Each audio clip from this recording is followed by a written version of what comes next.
Dragi naši slušatelji, radio postaje Mir Međugorje i gledatelji YouTube kanala Agape RTV, hvaljen Isus i Marija, svima lijepi pozdrav. Ovog puta idemo do daleke Kanade, ali ne tamo nama dalekom nekom čovjeku, nego mnogima od vas i poznatom i priznatom profesoru Tomislavu Terzinu, kojeg isto pozdravljam. Profesore, dobrodošli u našu emisiju. Hvala na pozivu. Kako ste? Evo kažete, malo vas nešto grlo zateže. Da, pa imao sam dugu turneju po Europi, preko 60 predavanja i onda kad se čovjek opusti, onda odmah malo krene sa bolestima, ali nije strašno ništa, malo prehlada grlo i tako. Da, to znači moramo uvijek biti oprezni. Što to vi značite kad se čovjek opusti? Je li moguće živjeti da smo uvijek sve pod kontrolom? Pa ja kao znanstvenik na polju biologije dosta proučavam i fiziologiju čovjeka i potrebno je opustiti se nekad. Ima to svoju cijenu, nekad može malo da nas imunitet izda kada se opustimo, ali kad smo stalno pod tenzijom, ni to ne valja. Tako da je potrebno čovjeku malo odmora. Evo, želimo da naši gledatelji i slušatelji vas upoznaju, znaju vas iz javnosti. Vi ste podrijetlom mjesto Sombor u Vojvodini, Republika Srbija. Živite sada i profesor ste ugledni u Kanadi. Što možete reći o vašem djetinjstvu i koliko je zapravo važno sjećati se djetinjstva? Da, pa moja majka je bila rimokatolikinja, otac je bio pravoslavac, međutim nije se spominjao Bog u kući, nije se proučavala Biblija, tako da sam odrastao u ateizmu. Bilo je to doba socijalizma i doista nisam ništa znao o Bogu. Ponekad za katolički Božić bi me majka odvela u crkvu, ima Sombor lijepu katedralu katoličku i onda tamo je bio jedan prikaz Betlehema. I onda sam ja to volio gledati kao dijete i uvijek se pitao zašto svi posjećuju toliku pažnju toj bebi, pošto su svi bili oko bebe, tri kralja i pastiri i svi ostali. To mi nije bilo jasno. Majka mi je objasnila da je to mali Bog koji se rodio, Božić, ali mi to ništa nije bilo jasno, međutim to je ostalo duboko urezano u mom sjećanju. Ja sam odrastao kao ateista, ali tu negdje je uvijek bila ta slika. I onda sam kasnije, proučavajući prirodu, ja sam od malena zavolio kukce i lovio leptire, bube. Uvijek sam se čudio kako je moguće da ti neki prirodni procesi mogu napraviti tako nešto kompleksno. Danas postoje dronovi, igračke i neki roboti, tako da djeci to nije više, ta razlika između prirodnog i umjetnog se polako gubi, ali u doba kad sam ja odrastao, igračke su bile veoma proste, tu i tamo nešto na bateriju, neki autić ili tako, ali sve ostalo je bilo vrlo prosto i meni su mnogo zanimljivije bile ove prirodne igračke, bube, leptiri i to sam lovio i posmatrao i uvijek se pitao o podrijetlu svega toga, kako je moguće da je to sve nastalo, tako da sam tražio naravno odgovore i još u detinjstvu počeo proučavati teoriju evolucije i darvinizam, ali nekako tijekom srednje škole otprilike sam shvatio da to nije adekvatno objašnjenje, nije dovoljno objašnjenje. Onda sam želio studirati biologiju da bih doprineo teoriji evolucije i tada u Beogradu na studijama sam upoznao zapravo kršćane, studente koji su proučavali Bibliju, čitali i najprije sam ih ismevao, ali moj princip je uvijek bio znanstveni princip, a to je da idemo tamo kuda nas argumenti vode. I dozvolio sam Bibliji da je možda tu nekakva istina, počeo je proučavati i uglavnom u knjizi Postanja, kada se govori o potopu, o Noinom potopu, zatim o samom stvaranju života, gdje Biblija zapravo pominje vrste. Vrsta nije neki pojam koji su ateisti izmislili, niti je Darwin u svojoj knjizi Podrijetlo vrsta izmislio taj termin vrsta. Vrsta je termin koji postoji u Bibliji od samog početka i to mi je sve bilo veoma zanimljivo i postepeno sam počeo, dakle, proučavati Bibliju na nekom intelektualnom nivou i to me je dovelo do kršćanstva. Dakle, možete li se vi sada usporediti kakav je bio profesor Terzin u tom vremenu pod navodnicima ateizma, premda kažete da vas je mama vodila u katoličku crkvu, a tata je podrijetlom pravoslavni kršćanin. Kakav je Tomislav tada i danas? Bili vi sebe mogli ikako danas zamisliti bez Boga? Pa nikako. Danas nikako, a kada pogledam unatrag, dobro je čovjek malo da se osvrne, jer čitav život je neka vrsta povijesti. I kada pronađemo Boga, kada počnemo živjeti kršćanskim životom i kada se osvrnemo unatrag, onda vidimo da zapravo nismo bili sami. Bog je uvijek sa nama, jedino mi mislimo da smo sami, mi tragamo. Moj život je od početka zapravo bio život traganja za istinom, a Isus Krist je rekao ja sam put, istina i život. Tako da tko pronađe Isusa, pronašao je istinu i naravno ne mogu sada zamisliti drugačiji život od života kršćanina, ali gledajući unatrag i kad sam bio ateist, nije bio daleko od mene. Uvijek je bio tu negde blizu. Da, to je ono što Isus kaže, tražite dok me možete naći, tražite me dok sam blizu. I sad vi ste u jednom okruženju, vjerojatno i na vašem sveučilištu, premda vi nikada kad iznosite vaše osobne stvari ne stavljate autoritet sveučilišta iza sebe, što je dobro. Kako s tim kolegama, evo, družite se s njima? Postoji li neki put preko razuma da i oni spoznaju veličinu i Božiju nestvarnost, Božiju u njihovom životu, ali stvarnost njegovu koja jest? Pa, nažalost, na sveučilištu, kao što ste i pomenuli, kada imam javna predavanja, pa eto i u intervjuima kažem da govorim u svoje lično ime, ne zastupam stavove sveučilišta na kome radim i to me uvijek rastuži na neki način, jer nažalost sveučilište danas širom svijeta je ateistička, sekularna ustanova koja zastupa učenje o evoluciji, zastupa učenje da je čovjek nastao od majmunolikih predaka i da je materijalizam primaran, dakle da sve počinje sa materijom, a da je naša duhovnost, duh, duša, da su sekundarni, možda čak i iluzija, dok ja smatram suprotno, tako da se uvijek izjasnim da govorim u svoje lično ime. Da. Sa kolegama, ovo što ste pitali, je također pomalo tužna situacija, jer ja bih volio da postoji neki dijalog u znanosti, uvijek treba da postoji dijalog i treba da postoji sučeljavanje. Da, i pitanje u biti znanost počiva na tome da propitujemo, da spekuliramo i da dođemo do rješenja. Da. Ja sam na početku moje karijere, zapravo još kao student, imao neko idealističko viđenje znanosti.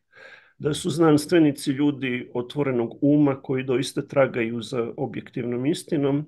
Međutim, kada sam ušao u sam sustav znanosti, onda sam shvatio zapravo da najprije sve je bazirano na novcu, jer sva istraživanja su finansirana i taj novac dolazi ili iz vlade, dakle ili iz države, ili iz velikih korporacija koje financiraju određeni tip istraživanja i sa tim u vezi postoje interesi tih grupa koje financiraju znanost. I tako da nema mnogo prostora zapravo za slobodu. Ja sam smatrao da su znanstvenici slobodni ljudi koji mogu sve proučavati, sve istraživati, o svemu govoriti, ali se ispostavilo da nije tako i ono što me je rastužilo tokom karijere je da većina mojih kolega, pošto sam ja u biološkim znanostima, ogromna većina mojih kolega prihvata teoriju evolucije i to je prihvata bez da kritički razmatra probleme. Bez propitivanja je li to tako, nego kao činjenica pa idemo dalje. Jel? I s tim u vezi zapravo ne postoji dijalog, ne postoji ni želja za dijalogom, što me rastuži, ne zbog toga što ja mislim da su možda oni u pravu, a ja u krivu, nego iz razloga što kao kršćanin, sa pozicije kršćanina, koji je bivši ateist, shvatam da bez pitanja i bez istraživanja ne može čovjek doći do istine. Jednostavno ne postoji volja kod ljudi, da li se plaše odgovora do kojih bi došli, jednostavno se osjećaju nekako zaštićeni na poziciji na kojoj su i ne žele puno propitivati, tako da nema dijaloga po pitanju kreacionizma ili evolucionizma. Sama kolegijalnost je dosta problematična. Mislim, nije da ima nekih velikih problema, ali jednostavno ljudi prave neki zid između sebe i mene, tako da sam Da. Da, prilično... ali profesore, mi u javnosti, oprostite, imamo drugu neku dojam, kao oni su napredni, otvoreni, tolerantni, ali imamo zapravo tu jednu nevjerojatnu isključivost svih onih koji zapravo promišljaju drugačije. Njih se, znamo kako je bilo u pandemiji, pa tako i oko svih važnih tema, proglašava nekakvim, ne znam ni ja, teoretičarima zavjere, ljudima koji su, ne znam ni ja, čudnog nekog ponašanja i tako se obilježe. Vjerojatno ste i vi to prošli, vama je to tada bilo vjerojatno teško. Pa, vrlo zanimljivo, pošto ja sam obiteljski čovjek, dakle, živim obiteljskim životom, imam suprugu, 2 sina. I onda sam pokušavao objasniti da čak čitav sustav objavljivanja znanstvenih radova sa tim takozvanim peer reviewom zapravo je baziran na evolucionizmu. Tako da ako ste već poznati u javnosti kao netko ko ne zastupa taj stav, kao da postoji neka, naravno ja je nisam vidio nikada, ali kao da postoji neka lista i ljudi provjere, postoji taj neki antagonizam i zapravo jako je teško objaviti. Objavljujem ja znanstvene radove, ali je mnogo teže nego ako ste u toj glavnoj... Da. glavnoj... Hoćete li vi reći, ili sam ja krivo shvatio, da su danas, nažalost, i znanstvenici podložni potkupljivosti, da pišu znanstvene radove po narudžbi onoga koji ih plaća? Pa sustav je tako napravljen da jednostavno to je neka vrsta posluha. Dakle, ako ste u sustavu, ako ste zaposleni, vi morate pratiti neke narative, spominjati neke izraze koji su u općoj upotrebi, koji su zapravo politički izrazi kao klimatske promjene, globalno zagrevanje i tako dalje. I čitava ta situacija sa kojom se ja kao kreacionist srećem u svijetu evolucionizma je ljudima koji su izvan, outsideri, čak i moje obitelji koja se ne bavi znanošću direktno, je delovalo nekako strano i čudno. Sad kako samo ja imam probleme, nitko drugi, sve dok zapravo nije došla pandemija. I kada je došla pandemija, onda princip isključivosti koji postoji u biološkim znanostima u vezi teorije evolucije i kreacionizma, dakle onih koji se ne slažu sa teorijom evolucije, koji vjeruju u stvaranje, kako je opisano u Bibliji, taj princip isključivosti i jednoumlja se prikazao sad u jednoj drugoj oblasti znanosti, u medicinskim zdravstvenim znanostima i konačno im je postalo jasno, ja o tomu sad shvatamo u kakvim si problemima bio sve te godine.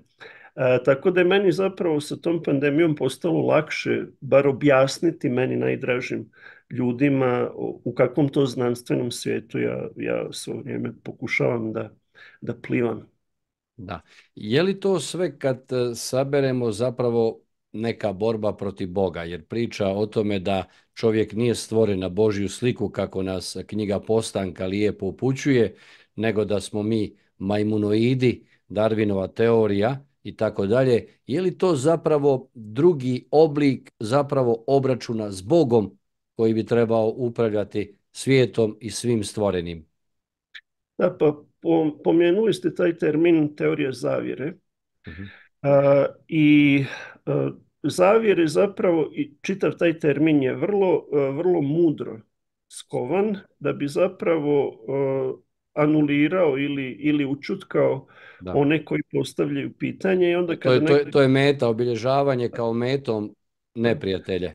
I kada iskoristite taj termin, onda to znači čitav niz stvari i epiteta, da je to neozbiljna osoba, da je to osoba koja... Parlatan. Činjenice i tako dalje. Međutim, sam sustav, kada ga objektivno razmotrimo i kada ga povijesno razmotrimo, trebamo znati povijest da bismo razumjeli sadašnjost. Kada idemo unatrag u povijest znanosti, onda ćemo vidjeti da sredinom 19. stoljeća se odigralo nešto jako značajno u znanosti. Do tog vremena su većina znanstvenika koji su zapravo očevi, rodonačelnici znanosti, bili vjerujući ljudi koji nisu postavljali pitanje da li Bog postoji, prihvatali su ga, ne da nisu kritički razmišljali, jesu kritički promišljali, ali jednostavno je bilo logično i očigledno da To je u bilo ono svemu što se prirodi zapravo vidimo vidi, Boga. podrazumijeva. Da. I onda sredinom 19. stoljeća dolazi grupa znanstvenika koji su zapravo amateri. Recimo Darwin je završio teologiju, on je prirodnjak amater. Pre njega drugi Charles Lyell, koji je bio odvjetnik, a bavio se geologijom. Oni su uveli u prirodne znanosti koncept uniformizma. Da ono što vidimo danas, prirodne procese koje vidimo danas, da su oni oduvijek takvi i oduvijek traju tom brzinom kojom traju. I zbog toga su onda počeli tumačiti recimo slojeve sedimentnih stijena jako dugim vremenskim periodama i tu u tom miljeu je Darwin zapravo dao svoju teoriju evolucije, nekakvog gradualizma, postepenih, postupnih promjena.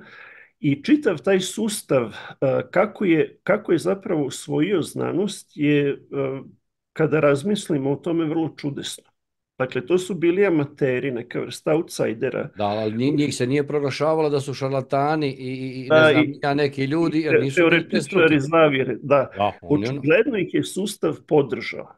I kada pogledamo koje je to vrijeme, sredina 19. stoljeća i vrijeme industrijske revolucije je vrijeme ozbiljne industrializacije svijeta, proizvodnje materijalnih dobara na jednoj velikoj skali. Do tada su postojali zanatlije, ali nije postojala neka velika industrija. I ta velika industrija i kapitalisti, i kapital koji je počeo tada da se formira, su trebali tržište.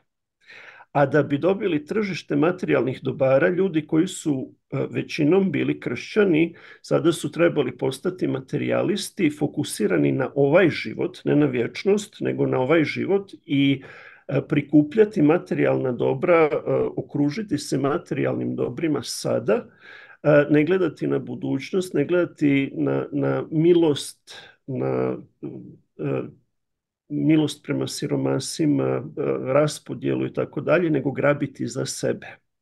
Tako da je čitav sustav postao sebičan i uspjeli su za nekih 100 godina ubijediti većinu čovječanstva da Bog ne postoji i da je materijalno, da je ovaj život sve, i napravili su idealne potrošače.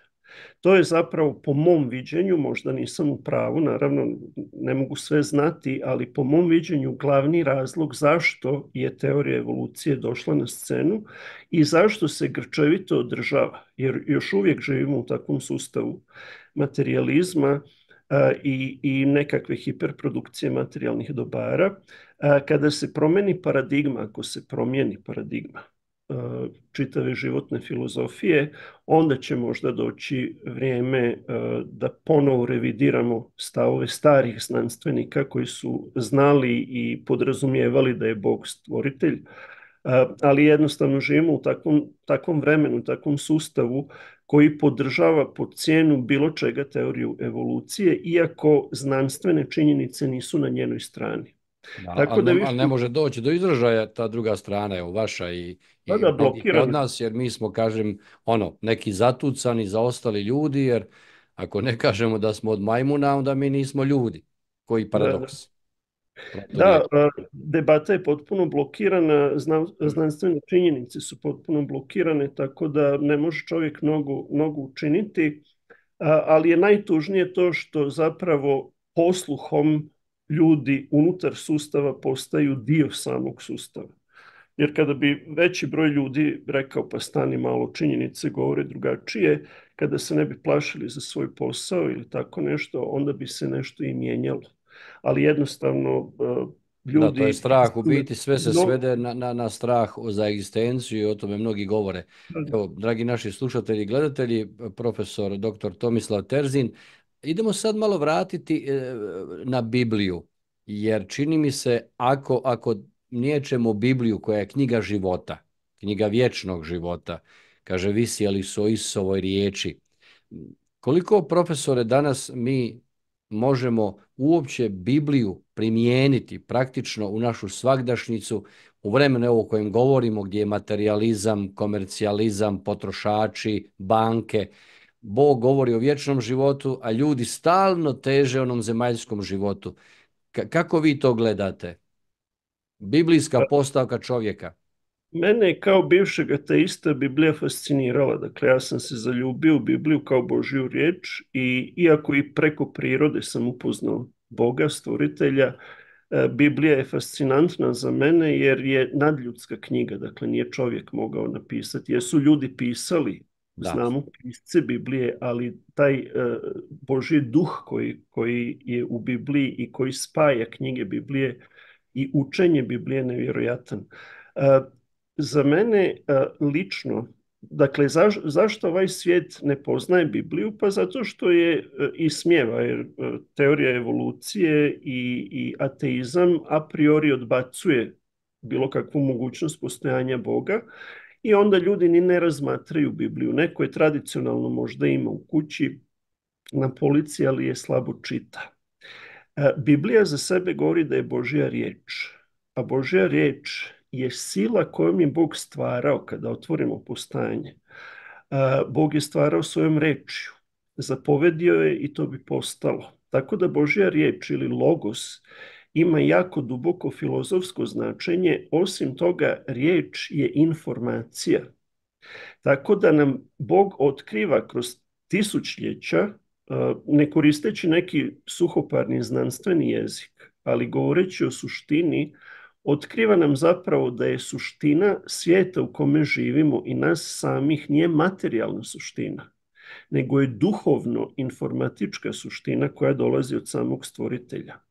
I moji kolege u fizici, recimo i nekim drugim znanostima i u kosmologiji, će prije doći do takvih saznanja nego biolozi, iako nije tačno da biolozi nemaju istu količinu informacije otkrivenja koja im je dostupna, jer informacija unutar DNK molekule je nešto otkriveno u 20. stoljeću, što je jedno od najvećih svjedočanstava da smo stvoreni. Kao što je Božja riječ, tako je riječ i u nama. Dakle, mi smo stvoreni na neki način riječju i u toj DNK ta informacija je zapravo otelovljena riječ. I sve je doista u skladu sa Biblijom. A meni kao bivšem ateisti u Bibliji su najfascinantnija bila proročanstva. Dakle, postoje proročke knjige u Starom Zavjetu, Isaija, Jezekija i mnogi drugi proroci. Jeremija, Danijel i tako. Da.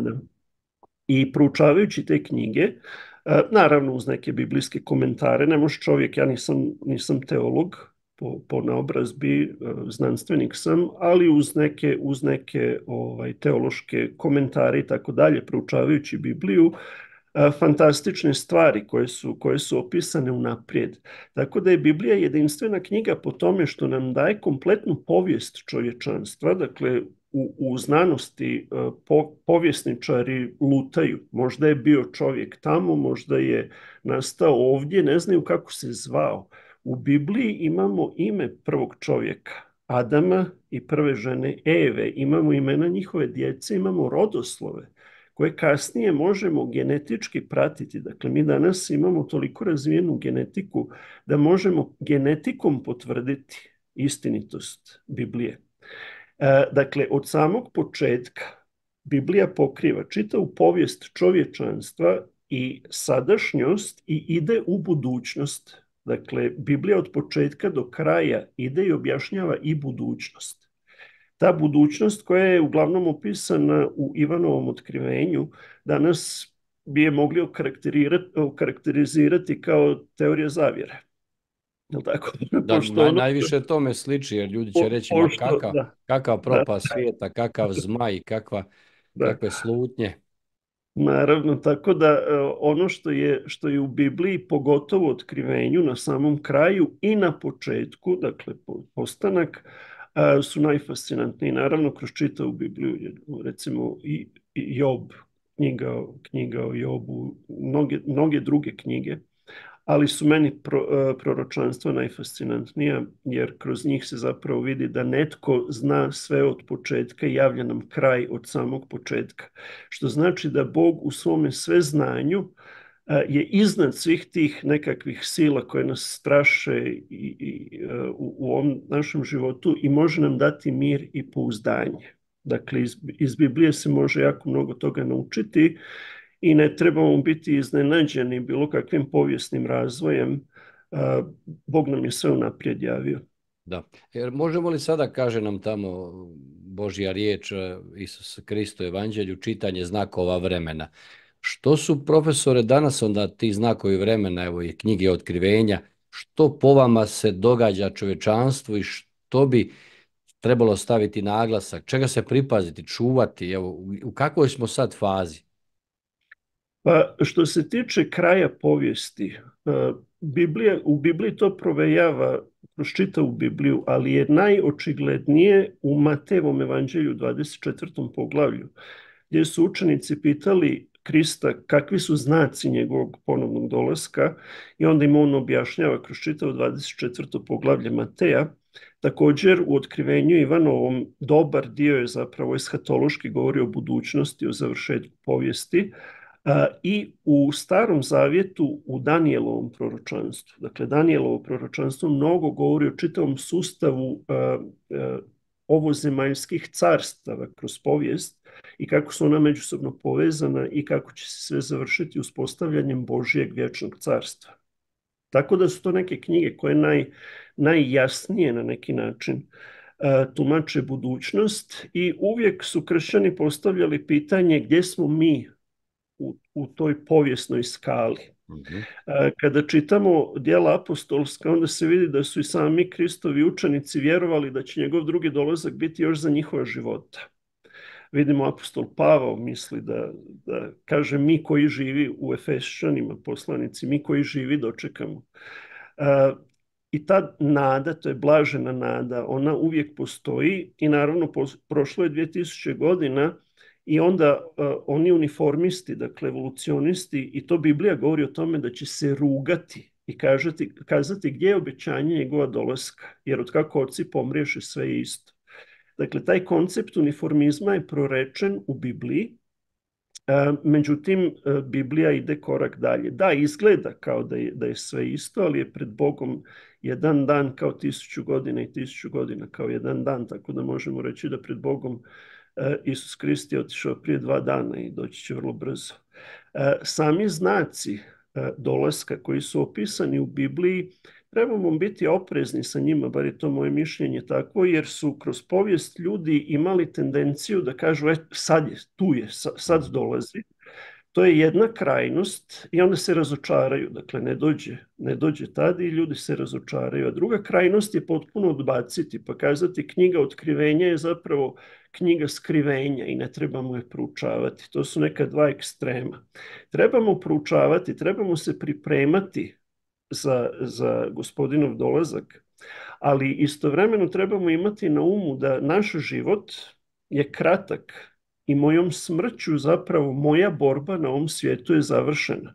Tako da bez obzira da li će on doći za nekoliko godina ili za nekoliko stoljeća, moja borba je sada i ja trebam da izgrađujem sebe duhovno kao kršćanin, a on će doći po obećanju. Kada je to možemo, dakle dao nam je znake i ti znaci su prilično očigledni. Ako čitamo Matej 24, on kaže prva stvar koju je Isus rekao svojim učenicima je pazite se da vas tko ne prevari. Znači prevare će biti mnogi će se prikazivati kao Hristos ili njegovi zastupnici na zemlji, a da to nisu. I onda govori dalje da će se zemlja tresti veoma po svijetu, da će biti ratova i na potres i to. I toga je oduvijek bilo. Međutim, ja imam jednu prezentaciju gdje sam gledao statistike svetske i eksponencijalno raste i broj ratova i broj žrtava u ratovima i broj potresa u svijetu. Dakle, eksponencijalno raste, što znači da se približavamo određenoj točki. A ta točka, smatram da je dolazak Isusa Krista. I ne može biti daleko. Koliko je blizu, ne znam, ali ne može biti daleko, a za svakog čovjeka je blizu. Dakle, i apostol Pavao koji je stavio glavu, odrubili su mu Rimljani glavu, za njega jeste bio blizu dolazak tada prije 2000 godina, kao što je blizu za mene u mom životu. Tako da trebamo shvatiti da božanska perspektiva nije isto što i ljudska perspektiva. On gleda iz bezvremene, iz vječne perspektive. A mi smo zapravo došljaci u ovom svijetu i ako se damo poučiti od Boga, onda ćemo dobiti tu mudrost koja nas može Božjom pomoći. To je ono s čime se Isus stalno na neki način raspravljao sa svojim učenicima koji su uvijek htjeli zemaljsko pozicije, pa obračunati se s neprijateljima, a Isus uvijek govori naše kraljevstvo nije od ovoga svijeta. Danas to pretočiti u ljudsku dušu, ljudski mozak, kojim metodama po vama je najbolje da čovjek shvati da naše misli nisu božanske misli kao što Isus kaže Petru? Pa ja kao bivši ateist mogu samo da kažem da sa svrhom je, dakle, teorija evolucije zavladala svijetom da bi izbrisala Boga iz uma čovjeka. Jer kada izbrišete Boga iz uma čovjeka, izbrisat ćete ga iz srca. A mislim da je put natrag upravo suprotni put. Dakle, činjenice, pogotovo, čak postoje ljudi koji su tradicionalno kršćani, a doista ne vjeruju. Ne vjeruju u kršćanstvo, nego čisto onako tradicionalno, ne znam, za Božić i za Uskrs odemo u crkvu i to je to čisto da se deklariramo kao kršćani. Da, i obave obred. Da. A suštinsko kršćanstvo je zapravo stil života. I da bismo doista mogli imati takav stil života, trebamo povjerovati. A vjera je također dar od Boga. Ne možemo sami po sebi imati vjeru. Kako doći do te vjere? Ja kao bivši ateist, činjenicama, dakle borbom za istinu. Ja lično kroz prirodne znanosti, najveći broj mojih prezentacija govori o čudima prirode. Da, čak i o pčelama, o mnogim drugim stvarima. Evo, pripremio sam ovdje, ako mogu malo izreklamirati. Može, kako ne, vrlo rado. Izvolite, profesore Terzin. Da, ovo je knjiga Medonosna pčela, Evanđelje prirode, koju sam napisao još 2010. godine, međutim prije par godina je doživjela svoje hrvatsko izdanje. Bravo. Dakle, Evanđelje prirode. Medonosna pčela. Profesor Tomislav Terzin, bravo. Evo, gdje mogu pronaći knjigu ljudi kod nas? Gospodin Zdravko Vampovac je distributer za Hrvatsku i podaci se mogu pronaći. Najveći broj mojih gostovanja na YouTube-u je kod gospodina Božidara Prgonjića. Dakle, postoji kanal Božidar Prgonjić gdje mi svakog petka imamo emisiju i u posljednjih nekoliko emisija ima u opisu tih emisija kako gdje se može naći. Evo, pozdravljamo Božidara, on je dao i kontakt za vas za ovu emisiju, drago nam je što radi Božidar. Dakle, vi smatrate da je evolucija njekanje Boga u ljudskom srcu i da je čovjek tako zatvoren. Ali evo, kad gledamo ove procese svijeta, ako kažemo da čovjek nije od Boga, onda ova ideologija transrodnosti, transformacije čovjeka koji je stvoren na Božju sliku, ili je to u tom planu da mi zapravo sada gubimo pravu odrednicu, u početku stvori Bog muško i žensko? Biblija kaže da je nečastiv jako lukav.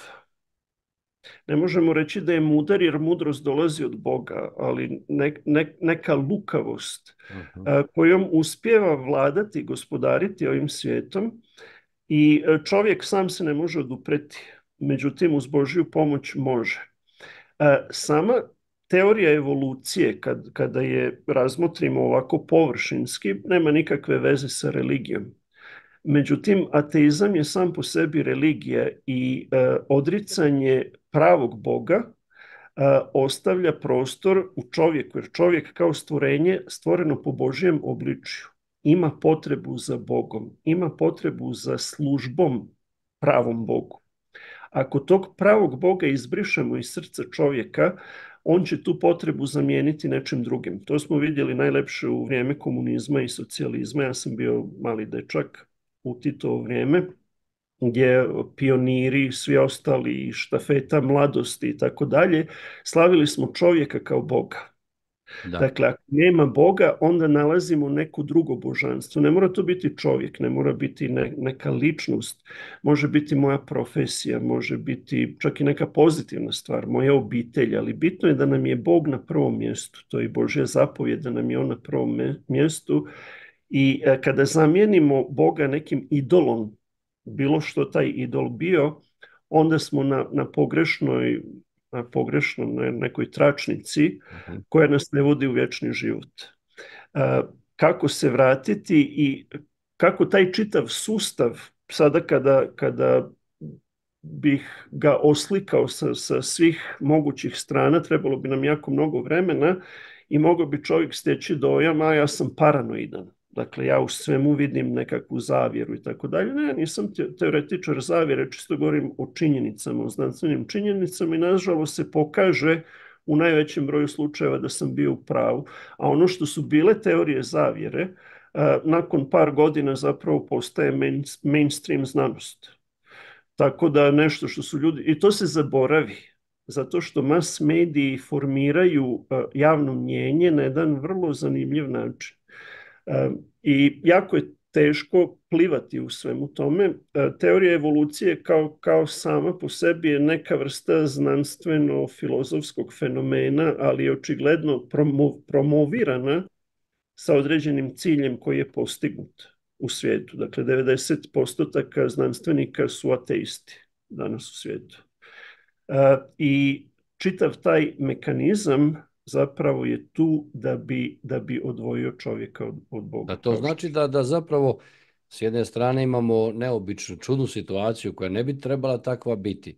Dakle, znanstvenici, ateisti, to znači da su oni prije svega najviše zavedeni, da su oni na udaru. Pa čovjek je zaveden svojim neznanjem. Kaže na jednom mjestu, ne znam tačno gdje se nalazi u Bibliji, pogibe moj narod zbog neznanja. Da, to je, mislim da je Hošeja. I neznanje je vrlo opasna stvar, što znači da religija, kršćanstvo, ta životodavna religija, podrazumijeva u sebi da i podučavanje. Dakle, nije samo što osjećam u srcu, nego trebam nešto i naučiti o tom Bogu o kome se jako malo zna u ovom svijetu. A ljudi imaju jako malo vremena za učenje, međutim kada pogledamo koliko vremena provodimo na neke druge stvari i mobilne telefone i društvene mreže i tako dalje, ima se vremena, ali čovjek uvijek radi ono što mu je drago. Sad, kako čovjeku približiti Boga? Mislim da ne postoje neki novi načini, dobro, tehnologija, mediji i tako dalje koje koristimo u redu, ali je doista poruka potpuno ista koja je bila i prije 2000 godina. Bog je toliko ljubio čovjeka i čovječanstvo da se otelovio. Marija je rodila Bogo čovjeka koji je bezgrešan na sebe preuzeo grijeh svijeta. Prvo treba čovjeku prikazati da je grešan. Ljudi ne znaju da su grešni. Danas živimo u nekom hiperliberalizmu gdje je sve dozvoljeno. Dakle, što god želim biti, pomenuli ste te razne nove pokrete u svijetu koji su u suštini u biti politizirani, ta rodna ravnopravnost i tako dalje. Čovjek želi biti što god hoće. Dok nam Bog govori da smo po njegovom obličju stvoreni, dao nam je slobodu, ali je ta sloboda limitirana. Međutim, ta limitirana sloboda, kada je usporedimo sa slobodom koju naučava ovaj svijet, je zapravo veća. Bog nam daje maksimalnu moguću slobodu koja nam daje mogućnost života vječnog.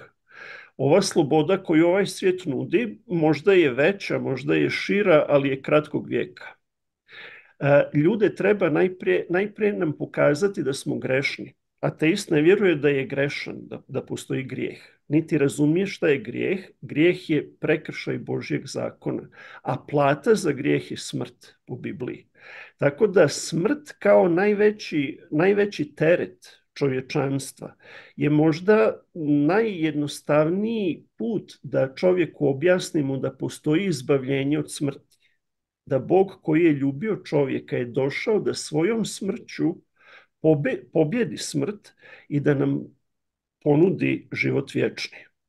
Slobodnom voljom koju Da, prihvatamo. mogu li ovdje malo zamijetiti, profesore Terzin, znači li to da čovjek dok ne spozna grešan sam čovjek ne može primiti Boga ili je čak obrnuto? Boje se kad prime Boga, spoznaće da su grešni ljudi. Jednostavno bježe od samih sebe. Ja mislim da koliko je ljudi, toliko je čudi. Dakle, ima različitih ljudi, neki spoznajući svoju grešnost, tim preće prići Bogu. Neki smatraju, čovjek je najveći kritizer samog sebe. I neki smatraju da su suviše grešni da bi Bog mogao im oprostiti i zbog toga jednostavno ne žele doći. Božja žrtva za čovjeka je beskonačna. Ne postoji grešnik koga Bog ne može opravdati ili ga nije opravdao na križu ako prihvatimo to svojom vjerom. Tako da najčešće nas naša mudrost odvaja od Boga. Bogu trebamo prići kao djeca, naivni. Jer Bog kaže blago siromašnima duhom. Kada svu svoju filozofiju i titule i tako dalje ostavimo i dozvolimo Bogu da nas podučava kao malu dječicu, bez predrasuda, bez opterećenja životnih filozofija i životnog iskustva koje smo nakupili, onda imamo najbolju šansu prići nebeskom carstvu, jer Isus je rekao carstvo pripada ovim malima, ovoj djeci, budite kao djeca. To je nekoliko puta rekao. On kao naš stvoritelj on je i najbolji psiholog i najbolji liječnik i treba ga poslušati. Dakle, postoji izdanja Biblije gdje u Novom Zavetu crvenim slovima piše direktno Isusove riječi. Ako neko počinje čitati Bibliju, možda da krene odatle gdje direktno Bog govori i vidjet ćemo da je to jedna filozofija, najdublja filozofija koja postoji, ali istovremeno i najjednostavnija filozofija života koja može... Početi s evanđeljima, tako je najbolje.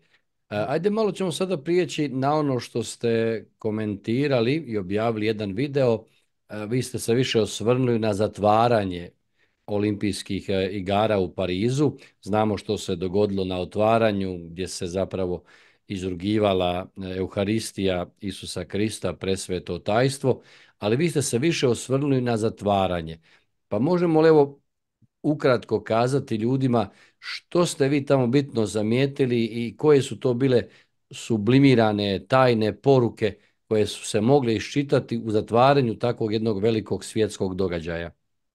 Ja sam napravio čitavu emisiju o tome na kanalu Božidara Prgonjića, ali u najkraćim crtama da kažem, nisam reagirao kada je bilo otvaranje i onda su mnogi kritizirali u komentarima zašto niste o ovome govorili, zato što je prilično očigledno, dakle, bio napad na kršćanstvo.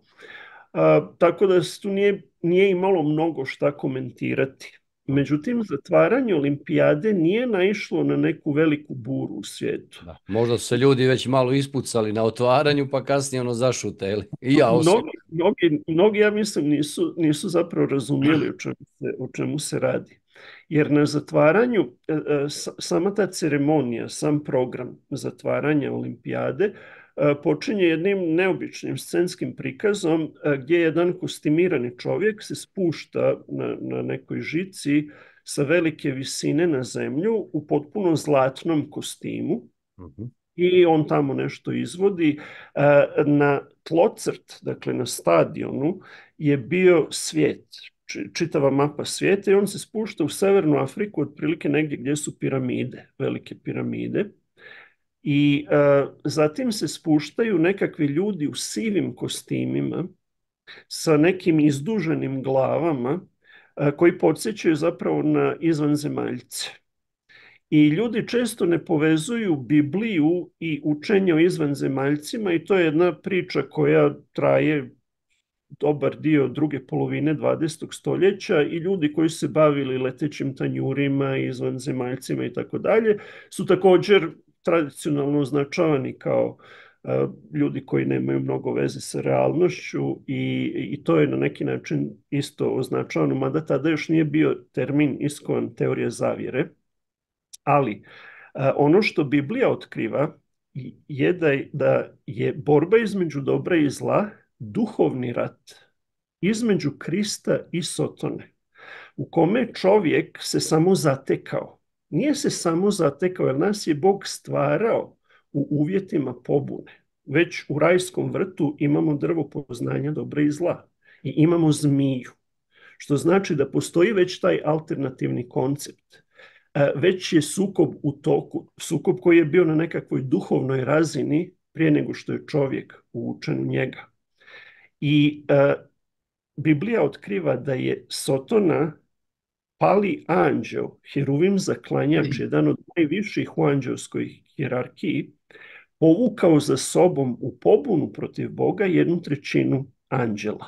I ti anđeli su demoni, nevidljiva duhovna bića koja u suštini vladaju ovim svijetom. Često se govori tko je iza kulisa. Postoje glasnogovornici za različite koncepte, ali očigledno oni samo izvršavaju volju. Tko je iza kulisa?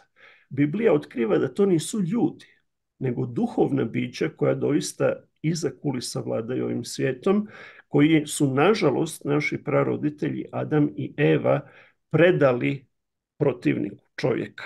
Tako da oni sebe predstavljaju kao gospodare ovog svijeta.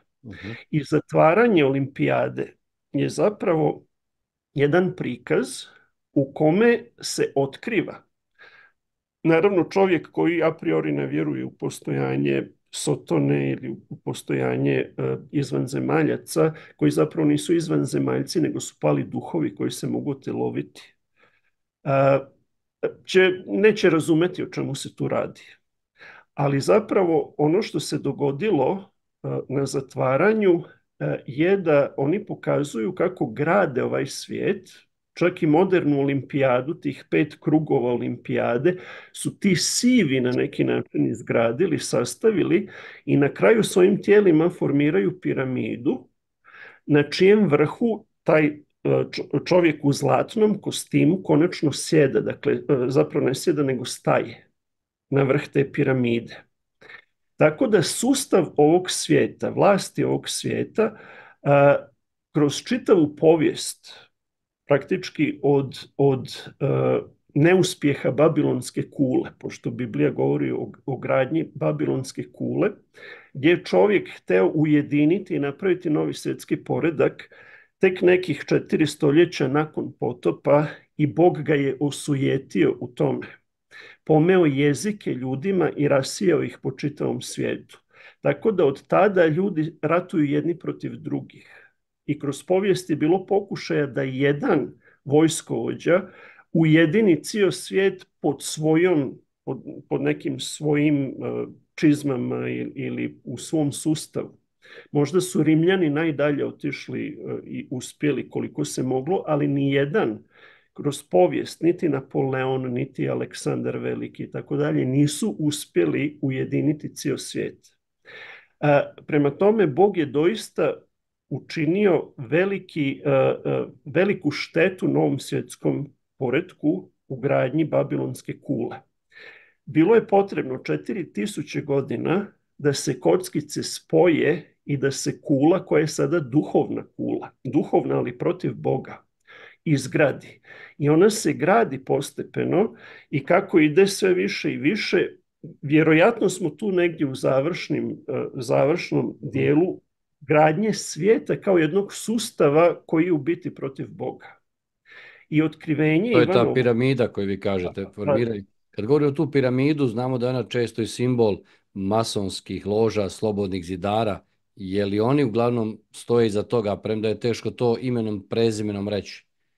Pa masonstvo je pokret koji povijesno je iz, mislim, početka 18. stoljeća. Oni su preuzeli ideje koje u biti vode podrijetlo još od izgradnje Babilonske kule. Tako da su to vrlo stari koncepti I postoji to neko vrlo staro tajno znanje, mistično znanje, pobune protiv Boga i ujedinjenja svijeta. I taj sustav je živ i to smo vidjeli tokom pandemije gdje različite države na različitim kontinentima odjednom po istim principima su ograničili ljudima slobode. Dakle, bez propitivanja, ja sam to i rekao, kako je moguće na jedanput svijet tako jedinstven u zajedništvu, ljubavi, odmah mi je bilo sumnjivo i presumnjivo. Da, vidjeli smo da ono što je korisno iz čitave priče o pandemiji, vidjeli smo da zvijer postoji, ona je izronila iz tog mora i pokazala svoj sustav. I sad se vratilo sve na normalu, ali smo vidjeli da je sve povezano, da sustav postoji, dakle ta piramida je skoro izgrađena. Što otkrivenje govori, što će se do kraja dogoditi, jeste da će sin pogibli, sam Sotona koji sebe prikazuje kao anđela svjetlosti, sjesti na vrhu, na tronu tog čitavog svjetskog sustava i Biblija, otkrivenje Ivanovo, govori o novom svjetskom poretku. I da će sam Sotona zapravo, ili kao u liku Antikrista, zavladati ovim svijetom. I ono što je na olimpijadi prikazano jeste da su veoma blizu, dakle piramida je izgrađena i to smo vidjeli, dakle sustav postoji. Dakle, to je bilo, rekao bih, razotkrivanje, scenski prikaz kako se stvara novi svjetski poredak bez Boga. Da. I ono što je meni najtužnije je da većina ljudi koji su se sa pravom bunili u vezi otvaranja nisu prepoznali poruku zatvaranja. Što znači da kršćani, većina kršćana nije spremna za ono što dolazi. Nismo dovoljno eshatološki podučeni, ne poznajemo dovoljno Bibliju i ako je ne poznajemo možemo biti prevareni. Isus je rekao u Mateji 24, pazite se da vas tko ne prevari. Evo, to je vrlo, rekao bih, zanimljivo da ste to kazali. Dakle, i samo zatvaranje bila scenska priredba o tome kako se gradi taj svijet bez Boga. Dragi naši slušatelji i gledatelji, vaš gost je profesor dr. Tomislav Terzin, sveučilišni profesor u Kanadi, podrijetlom iz Vojvodine, Sombora. Profesore, danas na mnogo fronta se vodi rat protiv onoga što je Božije. Evo, malo prije smo spominjali ta rodna ideologija. Svi ti pokreti koji su danas protiv obitelji, protiv braka kao zajednice muškarca i žene, jesu li to samo nuspojave tog novog svjetskog poretka ili je to dodatan udar na ono što je sila Božja i Božja vladavina? Kada čovjek posmatra ne poznajući Božju riječ, onda bismo rekli nuspojave.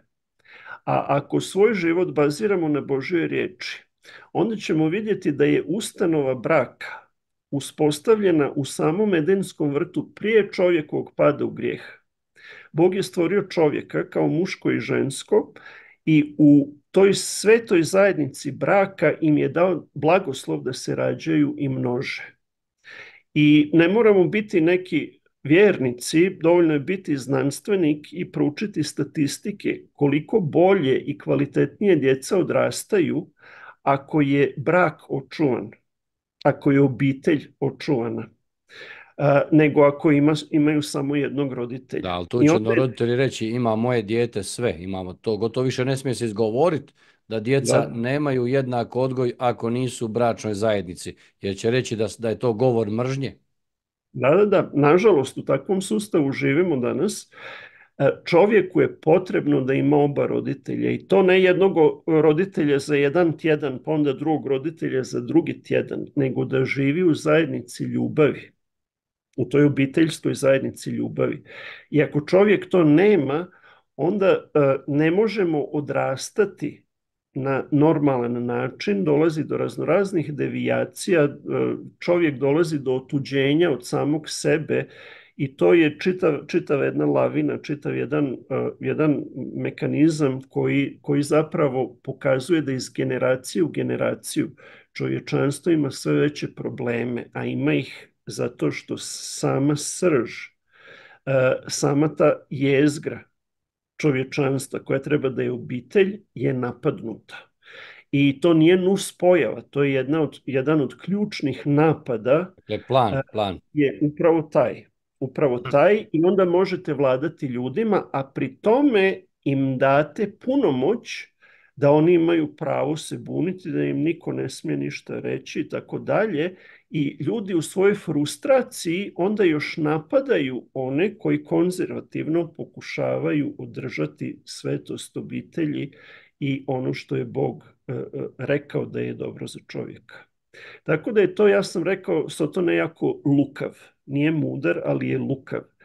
I teško je opstati u ovome svijetu ako se ne vratimo Bogu. I za čovjeka, Bog kaže, nije dobro da je sam. Za čovjeka je ta obiteljska zajednica, bračna zajednica, veliki blagoslov ako pronađemo istomišljenika. Vrlo je teško biti u braku sa, recimo, vjerujući čovjek sa nekim ko nije vjerujući. Da li tu kažu ljubav sve nadilazi? Da. Ponekad može, ali jako rijetko. Teško, ja. Svjetonazor je jako bitan. I prije ljudi to shvate bolje. Bog je taj koji zapravo povezuje ljubavlju ljude. Ja to najčešće trokutom prikažem. Dakle, ako sam ja ovdje i moja supruga ovdje u kutovima trokuta, što smo bliže Bogu, kroz molitvu, proučavanje i tako dalje, bliže smo jedno drugome. Tako da je to znanje o Bogu kao nekoj vrsti cementa koji čuva i štiti obitelj, jako važno znanje. I na neki način u današnjem svijetu je to potpuno odbačeno, kao zastarjelo. Sam stereotip obitelji se prikazuje kao zastareo. Da, kažu, to je kao prevaziđeni, kaže, model, potrošen model života muškarca i žene i onda se živi tako, jer kao bih jedna ekonomsko dogovorna zajednica koja je građena na principima tržišta, ono, koliko si ti, koliko ja, zajednički krov nad glavom, čak nisu ni zajednički interesi, nego čisto onako, da nismo sami, ali na jedan pogrešan način. I ono što je još zanimljivo, Isus u Matej 24, pored ostalih stvari, kaže da vrijeme njegovog drugog dolaska će biti kao Noino vrijeme. Sad, kakvo je Noino vrijeme prije potopa je teško reći jer su vrlo šturi stihovi koji o tome govore, ali na jedan posredan način proučavanjem, ja imam nekoliko prezentacija o tome, se može steći prilično jasna slika kako je to vrijeme bilo i mi živimo u veoma sličnom vremenu, tom vremenu u kome je Noe živeo, gdje kaže Bog da su misli srca ljudskog svagda bile zle.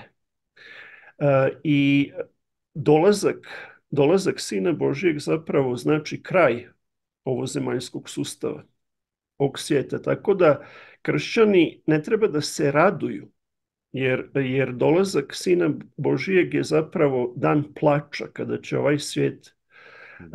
Kaže, hoće li naći vjere sin čovječi kada dođe? Da. Ali istovremeno toliko se sužava taj obruč oko svakog čovjeka koji želi živjeti bogugodno, da doista mi trebamo spasitelja. Ja sam u početku mog kršćanskog života, 90. godina, zašto spasitelj? Dobro, doći će, ukinut će carstvo ovoga svijeta, zašto spasitelj? Nisam shvatao u to vrijeme doista koliko nam je spasenje potrebno. I sada kako se obruč oko svakog čovjeka steže, to više shvatamo da nam je doista spasitelj bukvalno potreban. I svaki kršćanin treba da čeka i da se moli. Da, spasenje, treba nam spasitelj, evo križ ovdje. Apsolutno, ali istovremeno treba da shvatimo da je to dan kazne ovom svijetu i da pokušamo koliko je god moguće ukazati ljudima. Naravno, postoje kršćani koji znaju biti naporni, pa ne znam, idu od vrata do vrata, vuku ljude za rukav i tako dalje. A to je sektaši ovi koji... Svojim životom, svojim djelima trebamo pokazati da Bog želi spasti svakog čovjeka i da je spasenje već zagarantirano na križu. Isus je već platio cijenu, ali je ne plaća za čitavo čovječanstvo, plaća je za one koji slobodnom voljom, svojom željom žele služiti svom gospodinu. Tako da koliko možemo mi u našem životu i našim skromnim mogućnostima trebamo možda i više svojim životom nego svojim riječima, ali također i riječima svjedočiti o toj istini, vječnoj istini. Isus je rekao, ja sam put, istina i život. To je ta radosna vijest, širiti radosnu vijest i svjedočiti. Isus uvijek govori tko hoće, dakle nitko ne nudi toliku slobodu kao Isus, a danas hoće svijet nama vikati da je to ropstvo, da je kršćanstvo ropstvo. Da, zamjena teza svugdje. Da. Ajde nešto ćemo iz vaše jedne knjige, u vašoj knjizi vi pišete, osim ove koju ste sad pokazali, kažete vi prvi korak na tom putu traganja za smislom našega postojanja jeste da podignemo glavu iz pijeska i da pažljivo proučimo prirodu svijeta čiji smo mi dio. Evo, pisali ste, kažete, evanđelje prirode, je li tako? Kako podignuti glavu iz pijeska kad ljudi, čini mi se, vole biti u pijesku i ne shvaćaju ni svoje grijehe, niti vide realnost, ne vide svijet, a sve pod krinkom da su napredni? To je, mislim, citat iz knjige Što je čovjek, te ga se opominješ, koju sam napisao dakle, nedavno sam je napisao, ali zapravo ideja za knjigu je došla nakon dolaska sa sabatikala. To je istraživanje koje profesori mogu svakih 6 godina se radi, pa onda 7. godina je sabatikal kada se mogu raditi istraživanja. I bio sam na Filipinima, radio istraživanja, proučavam kukce tamo. I jednom prilikom smo bili na jednoj plaži, na nekom udaljenom malom ostrvcetu na Filipinima i stariji sin se igrao u pijesku. I nije mnogo se obazirao na ljepotu oko njega. Mi smo obični ljudi, nemamo nekakvo bogatstvo ili tako i zahvaljujemo se Bogu na mogućnosti što smo mogli stići do tamo i što smo mogli uživati u tim čudima stvaranja. I on kao dijete, 10 godina imao, igra se u pijesku kao što bi se igrao možda na igralištu nekome u pijesku, ne obazirući se na okolinu oko njega. Netaknuta priroda, na 2 metra od njega koralni sprudovi.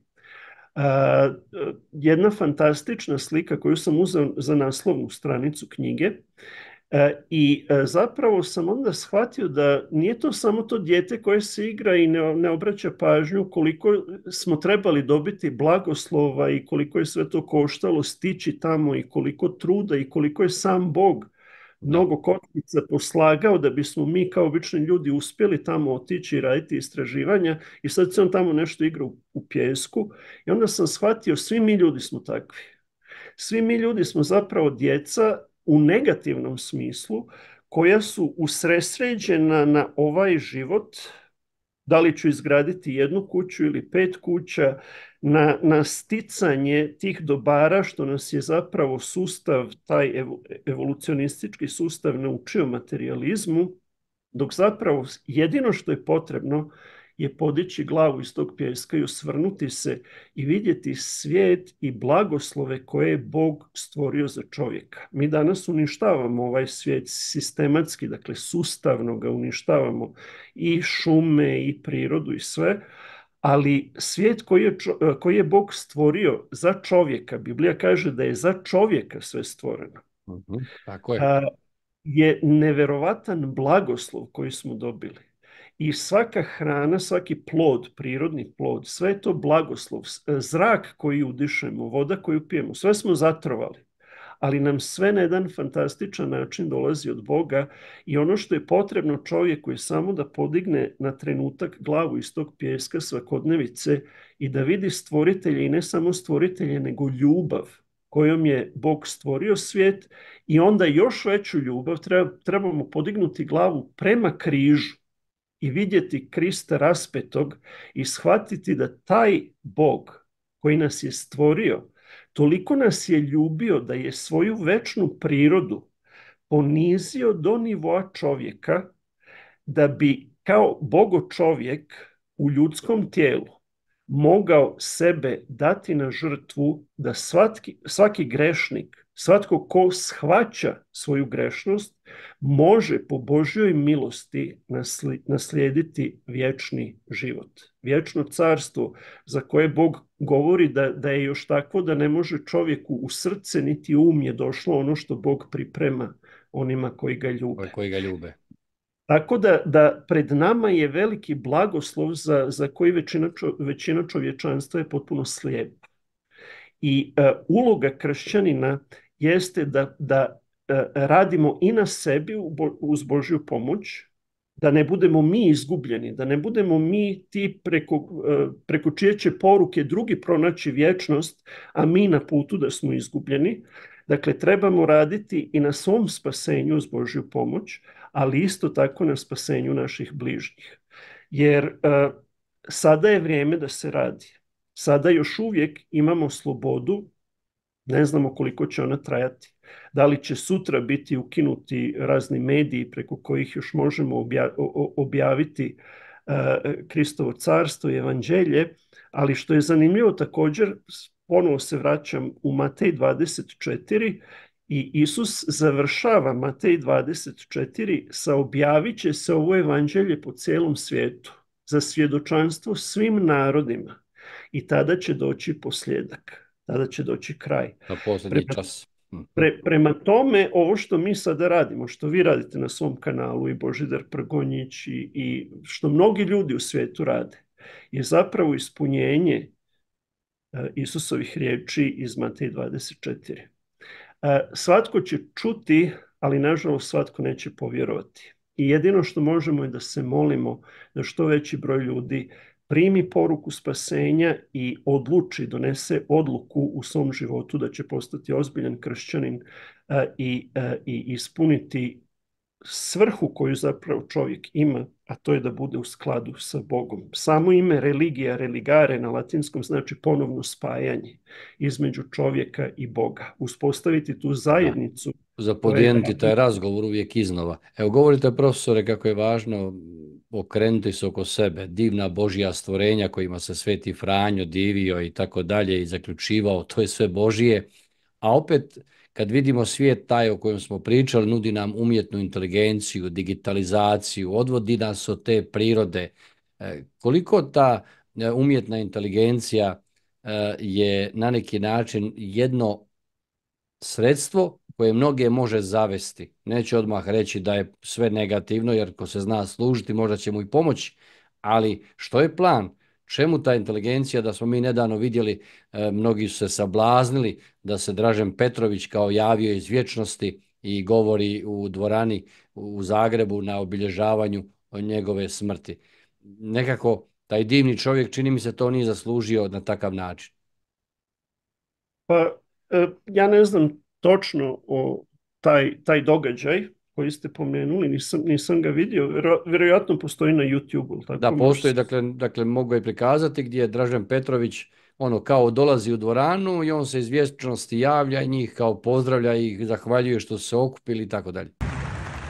Pozdrav svima, veliko je zadovoljstvo vidjeti vas u tolikom broju i iznimna čast prisjetiti se olimpijskog finala od američkog Dream tima u Barceloni, da još jednom stajati bok uz bok sa mojim zlatnim suigračima. Simulacija i njegovog glasa i njegovog izgleda. I mnogi su danas zavedeni, ne znaju kada govori realan čovjek, kada govori umjetna inteligencija, gdje je sve zapravo, sutra i vi ćete biti isto tako prikazani, nećemo znati je li Tomislav Terzi. Hoću nešto drugo govoriti, vjerojatno. Govorit ćete, naravno, već imamo i našega fratra, jednoga koji kao reklamira neke trave, lijekove, a on nema nikakve veze s tim. Prošao sam baš prije par tjedana kroz Šibenik. Mislim da je Dražen iz Šibenika, ili tako? Da, iz Šibenika je Dražen Petrović. Meni najdraži košarkaš. Da, i meni onog vremena kada su igrali, on je Cibona igrao, tako? Da, Cibona kada je prvak Europe 2 puta bila i kada je kasnije u Real Madridu bio najbolji igrač Europe, pa otišao među prvima u NBA ligu i tamo nije zapravo prihvaćen jer Amerikanci su smatrali kako će Evropljanin biti dobar. Ali vratimo se na ovo, umjetna inteligencija. Da, sama umjetna inteligencija je vrlo zanimljivo, o njoj se govorilo čitav niz godina, ali praktički samo par godina, možda prije godinu dana je doista postala jako aktuelna u svijetu, jako se promovira i odjednom različite mreže i Google i raznorazne mreže Facebook i tako dalje već imaju pripremljenu vještačku inteligenciju i te apove kojima se može koristiti vještačka inteligencija. Mene je to jako podsjetilo na sam početak, jer Biblija kaže ništa novo nema pod suncem. Što je bilo, to će biti, što se dogodilo, Da, to će se Propovjednikova dogoditi. knjiga. Da, kada je Eva otišla ispod drveta poznanja dobra i zla, tamo je bila zmija koja je bila medij kroz koji je zapravo Sotona govorio, krećući od istine prema laži. Da li je istina da je Bog rekao ako uzmete sa ovog drveta umrećete i tako dalje. I ona stupa u razgovor sa životinjom koja govori. Dakle, druge životinje, imamo još slučaj magarca koji je progovorio u Bibliji, ali životinje ne govore. Pčela ima jezik, ali jezik kutova i plesa i tako dalje. Životinje ne govore i njoj nije bilo čudno zašto sad ta životinja govori. Dakle, životinja je bila medij, očigledno veoma inteligentan medij koji je propituje, poziva se na logiku i tako dalje. I vidimo ishod svega toga, dakle ona je pala, dala i svome mužu, te i on okusio i tu počinje čitava povijest patnje čovječanstva, smrt i grijeh su ušli u čovječanstvo. Kroz povijest su postojali ljudi koji su kontaktirali te pale anđele u raznim okultnim sredinama, postoji magija i postojala je i svi svetski carevi su zapravo imali svoje razne konsultante i savjetnike koji su gledali u nekakve kristalne kugle i nekakve procedure su sprovodili da bi komunicirali sa onostranim, da bi dobijali informacije od sila koje su očigledno veće od samog čovjeka, ali nisu Bog. Čovjek treba Boga da pita, ne treba pale anđele da pita. I čitav taj sustav okultnog je bio za veoma mali broj ljudi kroz povijest. Međutim, u današnje vrijeme smo dobili tehnologije čije podrijetlo je upitno. Odakle taj mobilni telefon, laptop i tako dalje, to su tehnologije koje su se razvile za 20-30 godina. Kako je moguće da je čovjek razvio sve te tehnologije? Ne postoji jedno ljudsko biće koje bi moglo sve to sklopiti. Svako zna jedan djelić, ali sve to postoji i ja gledam ljude, svatko koristi svaki slobodan moment da gleda na svoj mobilni telefon i da lista poruke i tako dalje. Taj mobilni telefon, taj screen je napravljen od stakla, silicij dioksid, koji u biti je ista stvar kao i kristalne kugle i da li je kalcit, da li je silicij dioksid. To je neka vrsta veze, te neke okultne veze koja je sad pretočena u svakodnevni život. Kao što su nekakvi okultisti pitali pale anđele za određene informacije, danas pitamo Google, pitamo druge neke stvari i dobijamo informacije. Što je to ili tko je to je jako teško reći.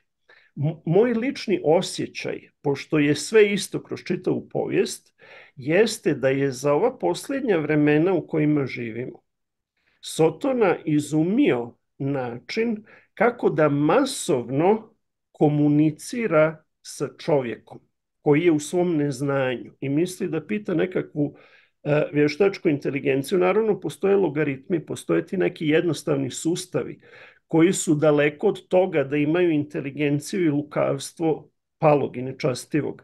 Ali postoje ti neki vrhunski sustavi koji će biti sve dostupniji i dostupniji svakom čovjeku. Ja lično vjerujem da je čitava ta tehnologija vještačke inteligencije zapravo prerušen okultizam u kome čovjek sada komunicira, misli da komunicira sa nekakvom vještačkom inteligencijom, a zapravo ta duhovna bića su pronašla način, pronašla su portal kako direktno da sudjeluju u našem životu i čovjek postavlja pitanja i sad nam sve oni odrađuju. Ne znam, slikaju slike, pišu govore i tako dalje i sve više čovjek ovisi o tim novim tehnologijama koje u svojoj biti, ja smatram, su samo kanal, način kako čovjek ne zna tko je sa druge strane. Mi kao telefonom telefoniramo sa nekima, ne znamo tko je sa druge strane. Mislim, tko je posrednik između. Je li to razlog da vi nemate mobilni telefon ili ja imam krivu informaciju? To je jedan od razloga da nemam svoj mobilni telefon, ali nisam baš potpuno pravedan u tom smislu, pošto supruga ima, vrlo je teško za obitelj da funkcionira. Da, djeca su tu i tako dalje. Evo, profesore, pomalo moramo završavati emisiju, vrijeme nam istječe, a i vi imate svoje obveze profesorske i tako dalje. Vremenska je razlika velika, kod nas je večer, kod vas je sada dan u Kanadi. Evo, za kraj možda ona suština poruke, krenuti s Biblijom, kao vi nekad davno u Somboru, u Beogradu, kada ste zapravo otvorili Bibliju i shvatili da je to zapravo ono što nas može hraniti cijelog života. Da, čovjek traga, svaki čovjek traga, barem do izvjesne mere. Neki ljudi prestanu sa traganjem i onda ih poklopi realnost ovog svijeta, ali i tu siguran sam, barem na kraju života, se čovjek zapita. Ja lično vjerujem da ne postoje ateisti čitavog života, mora čovjek barem na kraju da postavi pitanje. U svemu tome je najbitnije tragati za istinom. Jer ako čovjek ne traga za istinom, onda neće ni pronaći istinu. Isus je rekao, kucajte i otvorit će vam se, tražit ćete i pronaćete. Ako imamo potrebu u sebi za istinom, potrebu za pravdom, čovjek je stvoren po Božjem obličju, sa time smo krenuli čitavu priču, da zapravo nismo po majmunskom obličju. Možda fizički podsjećamo na majmuna, ali sposobnost čovjeka da govori, riječi koje izgovaramo, nijedan majmun ne može da govori. Pjesma, nijedan majmun ne pjeva. Naša sposobnost poimanja, mi ne možemo doista shvatiti šta je vječnost, ali možemo razmišljati o vječnosti. To nam je sve u srce dao naš stvoritelj koji jeste vječan i beskonačan. I čovjek doista jeste stvoren po Božjem obličju. Potreba za pravdom, ja ne znam da li postoji čovjek koga nekada nije pogodila nepravda. Obično kada se nama dogodi nepravda, nas pogodi druge manje. Tek shvatimo, da. Čovjek ima potrebu za pravdom, Bog je apsolutna pravda. Sve što čovjek ima potrebu, za čime teži, čovjek je smrtan, mi umiremo, Bog je besmrtan i nudi nam besmrtnost. Sve naše potrebe, kada shvatimo da u jednom biću, u jednom večnom, beskonačnom biću koje je Bog, stvoritelj i spasitelj, je sadržano sve za čim čovjek žudi, iskonski žudi u svom životu i kroz čitavu povijest, onda ćemo postaviti pitanje kako doći do istine. I do istine vode različiti putevi, ima mnogo puteva, ali istina, doista proučavanje istine počinje Božjom riječju. Jer je Bog rekao, ja sam put, istina i život, i trebamo otvoriti Božju riječ, proučavati je. Rekli ste, najbolje od evanđelja krenuti, ja se slažem sa time. Tu se najjasnije otkriva Božja milost i Božja ljubav i polako shvatiti i pripremiti sebe za jednu slavnu budućnost koju nam Bog priprema svima onima koji ga ljube. Evo, hvala vam lijepa u ime naših dragih slušatelja i gledatelja. Dragi naši gledatelji i slušatelji, bio ovo profesor dr. Tomislav Terzin. Ovu emisiju preporučite i drugima s našeg YouTube kanala. Možete i drugdje potražiti ono što profesor govori, svjedoči. Hvala vam što ste ovog puta bili uz nas. Radujem se našem novom susretu, a do tada mir vam i dobro i neka vas sve dragi Bog čuva i u životu prati do vječnog spasenja, kao što govori i sveučilišni profesor Tomislav Terzin iz Kanade, koji nam je bio gost. Mir vam i dobro.